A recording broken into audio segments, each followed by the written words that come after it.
My grandfather, who actually nearly died while he was delivering a baby. If you're not passionate about healthcare, get out. So you always say have some balls, but they're like the weakest part of a man's anatomy. But the uterus can push out 3.5 kg baby because there's so much taboo, not only about things surrounding sex and periods, but abortion, miscarriage. Why you created Dr. Bombastic? I think there's a real need for non-judgmental medical care. Hey, entrepreneur.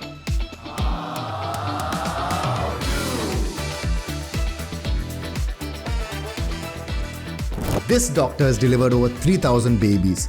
She's a gold medalist from one of Asia's topmost medical institutes. She's an advocate for women's health and in the last few years has influenced over 1 million women on her social media following. She has reinvented a family hospital and is building another one.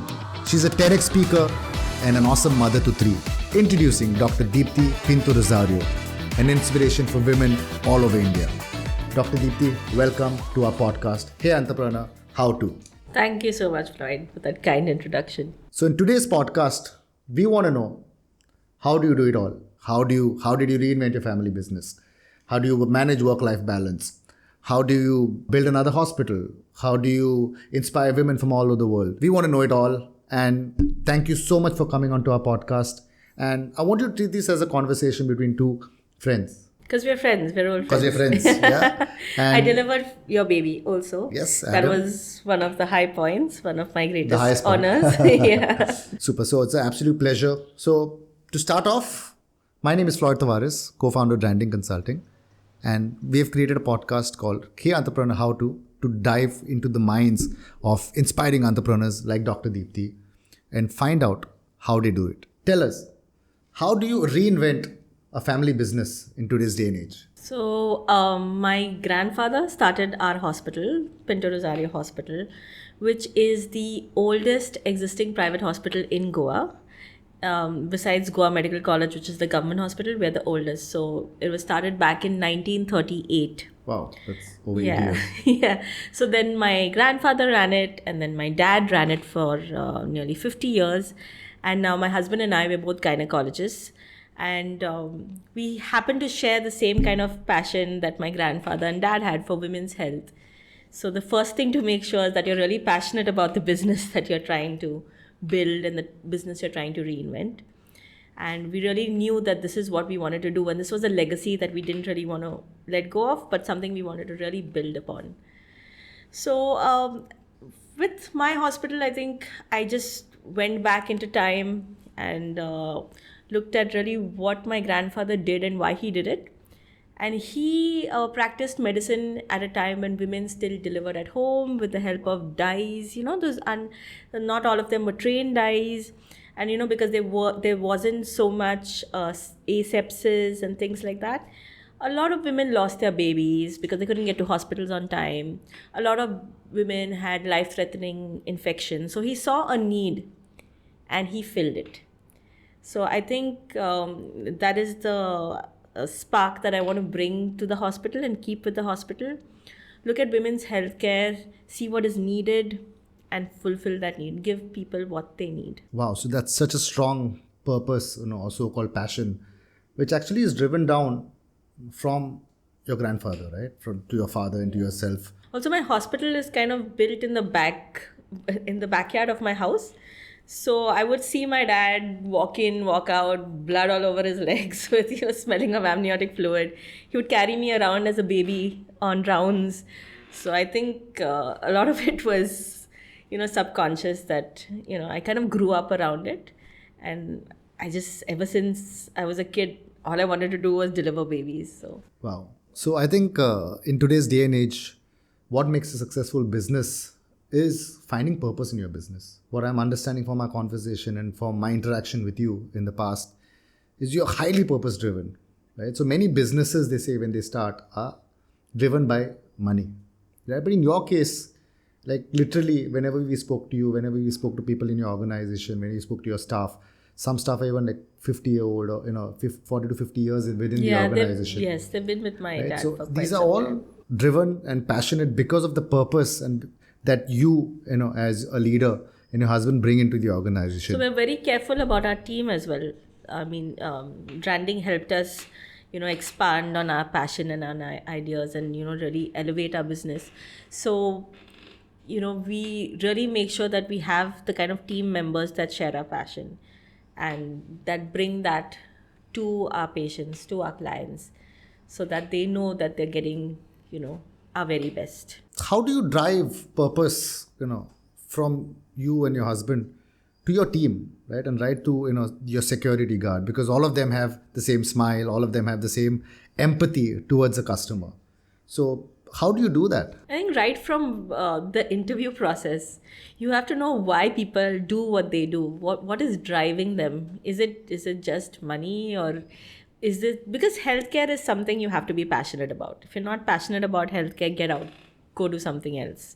Because if you're not passion driven, then it's going to come across, and people want comfort. People want that extra kind of you to go that extra mile when you're in healthcare. So right from the interview purpose, we see what is driving people, and if they're passionate about healthcare, about taking care of other people, then those are the kind of people we imbibe into our team, and then we keep reinforcing these things. To be kind, to be caring, how to talk to patients. I keep telling my staff to put themselves in that patient's shoes, because you're so vulnerable when you're delivering a baby, or when you're on an OT table. You're at your most vulnerable. So you need to be surrounded by people who respect that and to treat you with that kindness. So I keep driving that in. So what advice would you have for aspiring healthcare professionals, be it doctors, be it nurses, management students into healthcare? What is it, should they balance empathy with business? So when you're a healthcare worker, I think, first of all, you need to realize that you can make money in different ways. But if you're going to go into healthcare, you need to be passionate about healthcare. Be very picky about the field that you choose.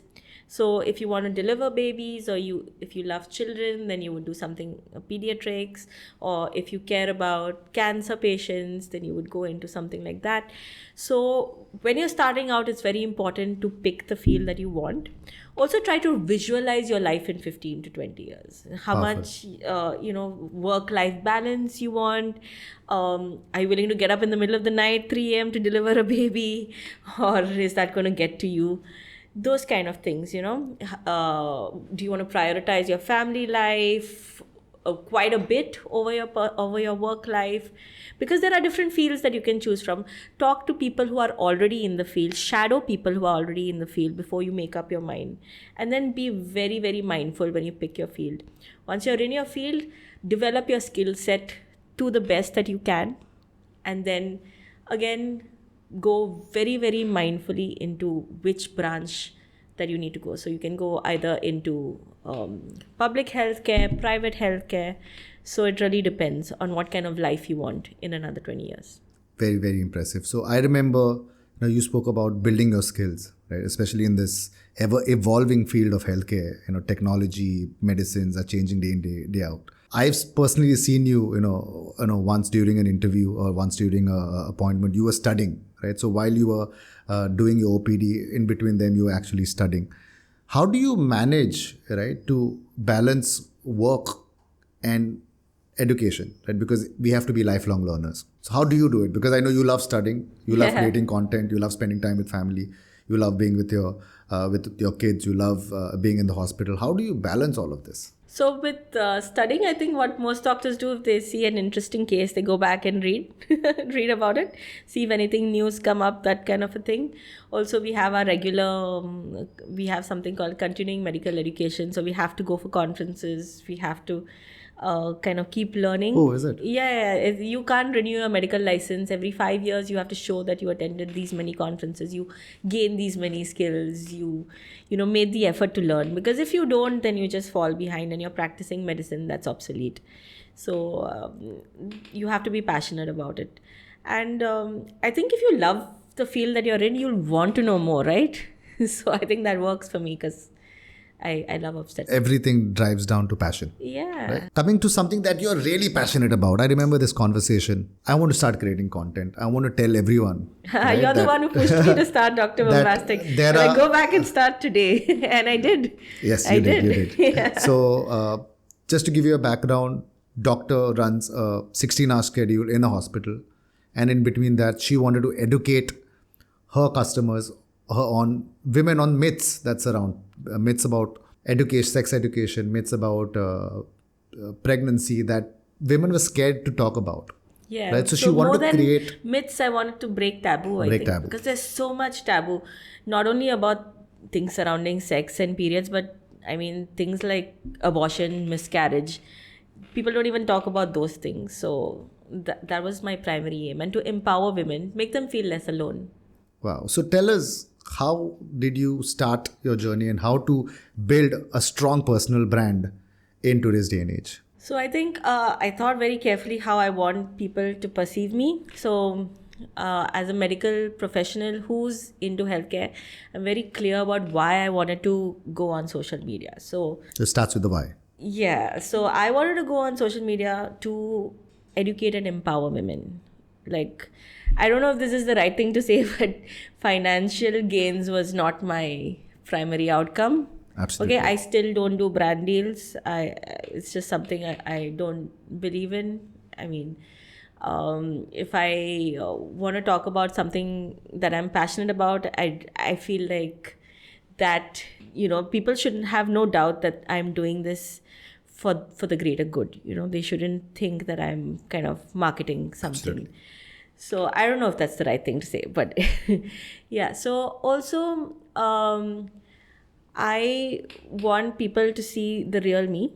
So I don't just do content, but I put in a little bit about my life and my 3 kids, and I keep it very real because we're not some superhumans here I mean, I have bad days, I have good days, and I want that to come across as well. And I want my patients to be able to connect with me on a real human level. Doctors tend to get put on a pedestal.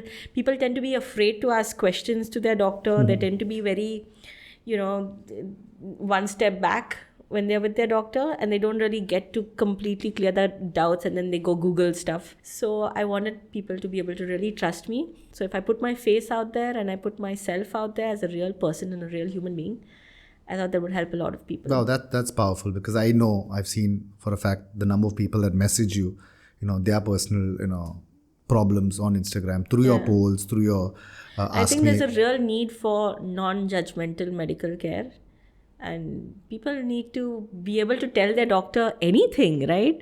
If you start hiding parts of your life from your doctor, you're not going to get the right medical care. So it's very important that you go to a doctor that you can be completely free and open with. Oh wow, that's powerful. So if you like what you're hearing, don't forget to share, subscribe, follow. Also follow Dr. Bombastic on Instagram. So continuing with our podcast, you are a mother to 3, right? You have a loving husband.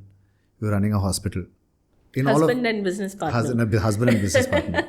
In all of this, how do you prioritize self-care in this ever-demanding profession? So I used to not do that, and then I realized it wasn't making anybody happy. It wasn't making me happy, and then my kids were dealing with someone who was snapping at them all the time. So I think when you prioritize yourself and give yourself that time, it's a win-win situation, right? Because then your kids have a happy mom, and you are at your best when you're at your business. You're not like doing it because you have to do it. You're doing it because you want to do it, and it's what makes you happy. So I think that balance is so important. Is creating content therapeutic for you? Is that something part of your self-care? Or is that something that takes a lot of your time? No. I enjoy creating it. I just put on, maybe it's a little narcissistic, but I like talking to myself in the camera. Is it? And I like explaining things to people. And it makes me happy to break something complex down into something simple and do that 1 minute of just explaining. Oh, It so let's makes put me you on happy. let's put you on this track of explaining something to our audience.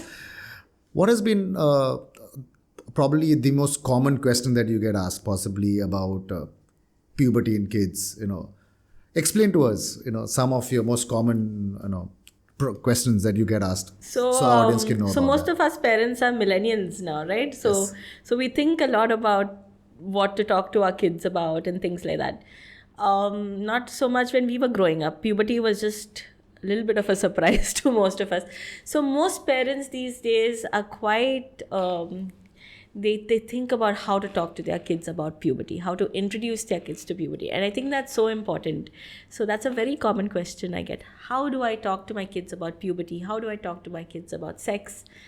These are How do we? how do I Tell us start? how.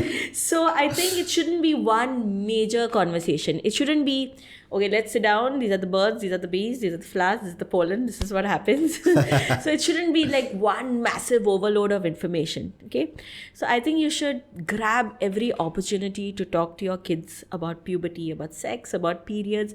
And if you pay attention closely enough, they will present those opportunities to you. For example, moms, if you're on your period, don't wrap the pad in a little bit of paper and then, crawl on over to the bathroom and then quietly just take out your pad. Then they'll ask you, what is this, mom? And then, like, my 3-year-old calls it mama's pampers. So yeah, it's nothing should be off the table. It should be just spoken of in a very matter of fact, real way. And then it becomes like a normal thing. Then it's not awkward anymore. So your kids going to get their information from somewhere. And if they don't feel open talking to you, if it's not in your everyday conversation, they're going to go to their peers. They're going to go to Google. That's where the problem starts. They're going to go to porn. This is where people have gotten their information from in the past. And obviously it's not the best. So if they get it from you, why not? If you love what you're hearing, love this insight, please don't forget to follow, subscribe, and share some love. I can tell you as a patient, when I was having my baby, I think this most women will relate to this. You're not taken very seriously, when you're a woman. Like, every complaint is an exaggeration or due to hormones, it's just anxiety. Gaslighting. But if your husband comes in and says, okay, this is what my wife is feeling, they'll be like, okay, this must be true, let's take this seriously. So I think in that way, we have people relating to this completely. Every woman will relate to this. Okay, I mean, we shouldn't have to bring in our husbands guns a-blazing, but unfortunately that's what works. Let's talk about brands, right? So you've built your hospital brand, you've built your personal brand, right? You've also written a book, or you're writing a book. Can you tell us a little more about what, firstly, Dr. Bombastic as a brand stands for? And if someone was to create that, a step-by-step process on how do you create a Dr. Bombastic in 3 to 4 steps? So I wanted to create a really strong brand for women, by a woman. And if you go back into the history of the uterus, it was perceived as a very weak kind of organ. So if you look at the roots of the word hysteria, hysterectomy, hysteria, hysterus, uterus. So the uterus used to be thought as the seat of all of women's problems. In the past, doctors, who were all men, by the way, because that's how the world was, they used to think that the uterus was the cause of every problem. So if the woman had a headache, it's because they thought the uterus was a wandering organ. Okay, they thought the uterus used to climb up to the woman's head and give her a headache. If she had chest pain, they thought the uterus used to climb up to the woman's chest and give her chest. Yes. Ouch. So the root of every problem used to be the uterus. So I wanted the uterus to be what it is, something strong. A uterus can push out a 3-kilo baby. You know what's the most sensitive point in a man's anatomy, right? So you always say have some balls, but they're like the weakest part of a man's anatomy. But the uterus can push out a 3.5 kg baby, no problem. So that's where Bombastic came out. Bombastic, strong. Oh. Yeah, so that's how I thought of the name. If you like that, bombastic idea, please share, subscribe, follow Dr. Bombastic, our podcast. Killer, we love what we're just hearing. Why you created Dr. Bombastic. We didn't know that. Well, we knew you have a very strong purpose, but the whole point of creating a strong brand for women, right, in today's day and age, that educates people on taboos, is such a novel thing. I make it a point to talk about controversial things. Like, masturbation and sex and periods and domestic abuse with women, domestic abuse against pregnant women, things that people don't talk about, things that people would turn the other way for, because that's what's needed in today's world, right? And I do get a lot of people messaging and saying, oh, how could you talk about that, or how can you say masturbation with a straight face? Is it? But I mean, these are things that are happening, and I don't think they need to be swept under the rug anymore. I think somebody needs to stand up for all of these things. So Dr. Bombastic, you've built a very strong following online, highly engaging audience. While you started with the pure goal of educating women, has there been an impact on your business? There actually has. I get a lot of people who come to me through Bombastic, who are looking for appointments or actual consults. So we do online consults. People from all over the world do online consults with me. People from all over India do online consults with me. And even locally, I get a lot of patients who come to me through Bombastic, and it's kind of cool actually, because they already know all about me. They know about my kids, they know about my content, they know that I talk about HPV, so they know what to ask for. And I feel like it breaks the ice a little bit, because when they walk into the OPD, they're already comfortable, and that's great. Wow. So in the age of social media, you've taken a business that's so local and gone global. Yeah. So I think that's the power of social media. And it helps us as doctors as well, because we kind of network also on social media. Like, I know doctors now all over India that I wouldn't have known otherwise. I know doctors across the world that I wouldn't have known otherwise. So if I have somebody who calls me from Delhi and she's like, I need a reference for a good open doctor who I can talk to, I can get them that reference. I can put them in touch with somebody. So I think it's opened up a whole bunch of channels in a good way, both for doctors and for patients. So would you advise similar women entrepreneurs to start their journey online, start their social media journey? I think the reach you have with social media is far greater. So if we were just confined to our practice, it would be word of mouth. But I think now you're getting your brand and your particular brand of healthcare to a much wider audience through social media. Like my wife says, word of mouth on steroids. Yes, exactly. So coming to brand PRH, Pinto Rosario Hospital, in this ever-evolving field of commercial healthcare, private institutions, when private healthcare is all about digging deep into my pockets, how does brand PRH stand apart, right? A lot of people say P from PRH stands for passion. So can you deep dive a little more into brand PRH? So let me give you the example of my grandfather, who actually nearly died while he was delivering a baby. So he had a really difficult case where the cord of the baby came out before the baby. We call this cord prolapse, and it can be really dangerous because the blood supply to the baby is cut off and you have minutes to save the baby. So this woman came in, it was a breech delivery where the butt comes first and the cord was out, and it was a difficult delivery. My grandfather started having chest pain, and he had such bad chest pain. He knew it was a heart attack. He knew that this was it. This was a massive heart attack. He knew that he might not make it, but he didn't stop. He persevered. He delivered the baby. He made sure that mum and baby were okay. And then he literally went and lay down in his room. He called his wife. He called his kids to his bedside, and he said, I'm having a massive heart attack. I don't think I'm going to make it. And then he died a couple of days later, still asking about the mother and baby. Are they fine? Is everything okay? So that's the level of passion that he had. And that's the level of passion that we hope to kind of, Wow. embody. So brand PRH stands for Passion Rosario Hospital. And I can vouch for this myself, because I remember very clearly, we didn't know that, but you were in labor. I think you were just about to go into the OT to deliver your third kid, that's Dhruv.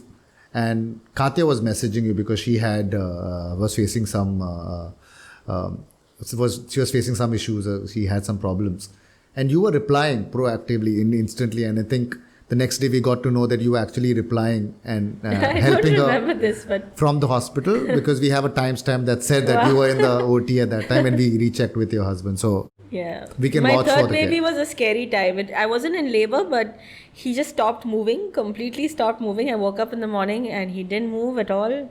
Okay. And he moved, I woke up at 7, he moved only at 11. I didn't tell my husband because I knew he would deliver me and I was a little preterm. Foolish of me, I know. I should have told him, but yeah.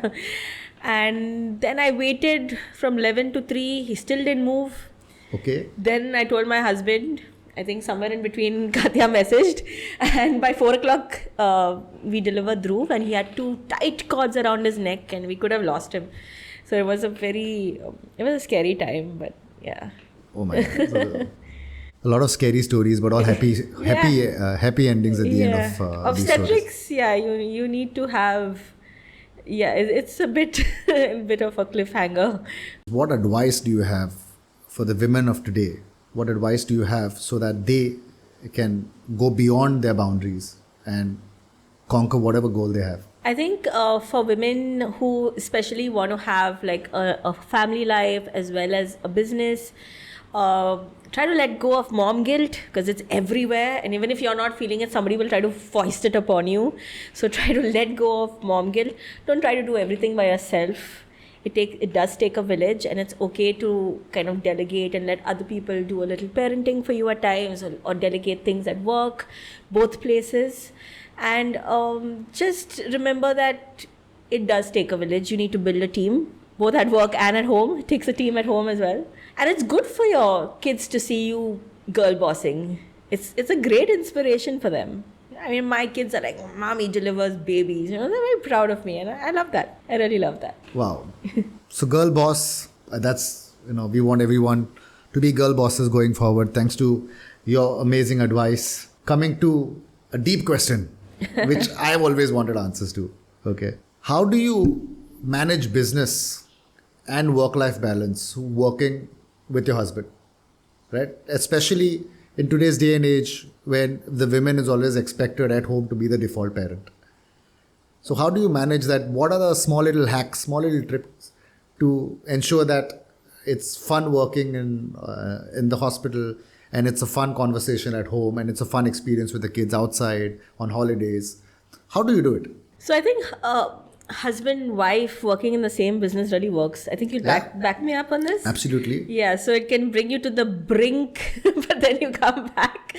But it really works in the long run because it helps that Neeraj and I are both obstetricians, because when I need to be with the kids, then I can be with the kids and he can kind of take over. Okay. So, and if I really need to be at the hospital, then he can take over with the kids. So we can do that. It helps that we're in the same business as well, so that we can kind of look after each other's patients if the need arises. And believe me, it takes a village. It's not just the two of us. We have a nanny who's like dropped from heaven. So we know, I mean, you need to know that your kids are completely safe when you're doing such a high risk job. You cannot have one part of your mind at home and try to save lives and deliver babies and things like that. At the same time, when you're at home, you can't be on your phone all the time. You can't have like half a mind at the hospital and things like that, because your kids pick up on that, right? Yes. Your kids do pick up on that. They need to know that you're giving them your full attention. So I try to be fully present wherever I am and make those little bits of time for each part of my life. Being fully present, whether at home, whether at work. Yeah. Goa is known for sun, fun, and sand. Yet we have all the facilities, and the number one reason for getting better is a nice environment to be in. An environment that's not polluted, an environment that's calm and happy. What do you think Goa has in store that other states don't have, or other countries don't have, for medical tourism? Why do you think Goa is the right place to come and get treated? I think people have already been realizing this, Floyd, because a large chunk of my patient load are not Goans anymore. Wow.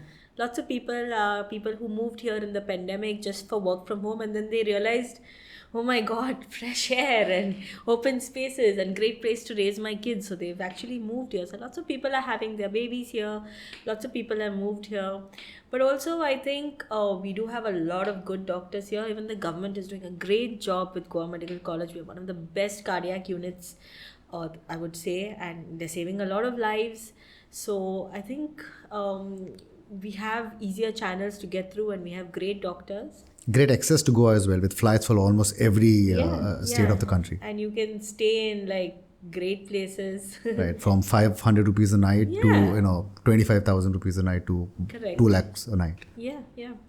So I think we need to develop that a little more, gain easier channels for people to access doctors, and then sky's the limit. What are your big plans? What do you have in store for women in the future? Oh, my vision is I think delivering a baby has become too commercialized and too medicalized as well. Okay.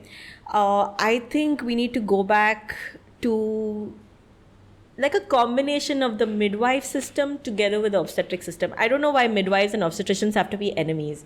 I wish they could be friends.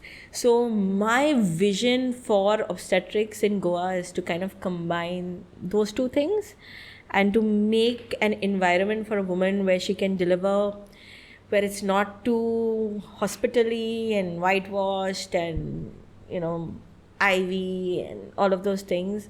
At the same time, she has safe obstetric care, and if there is a need for a cesarean or an instrument or whatever, she has that option as well.